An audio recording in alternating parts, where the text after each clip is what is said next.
Hi guys, so meron tayo dilang inaayos na higher 32 inches. So yung problema nito guys is siya, nagbe-vertical lines.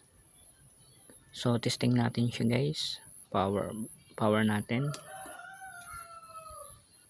So yun, umilaw na yung backlight. So ito yung problema niya.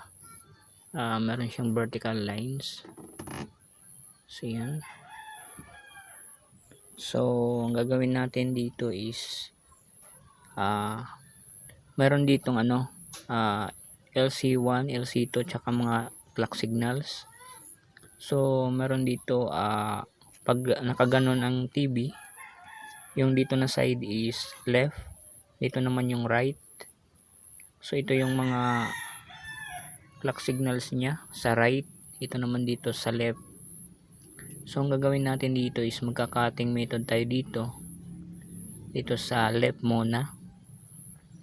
So dito guys, ika-cutting natin lahat. So yan.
So ito na guys, yung ginawa ko dito, kinat ko na siya.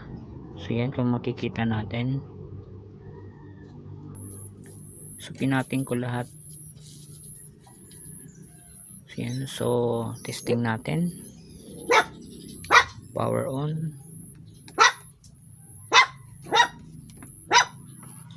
So yun na siya guys.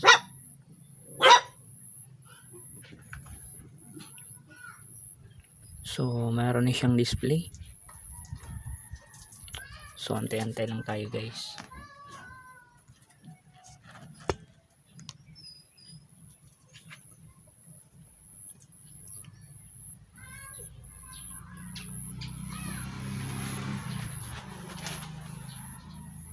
So medyo masilaw siya guys kasi nandito tayo sa labas. Dito ako nag-ayos.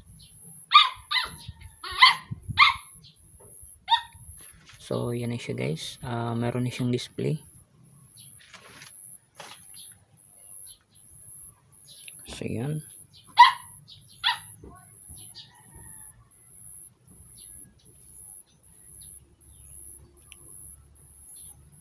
So ang gagawin ko dito guys is isasara ko lang muna siya guys para matesting natin ng buo.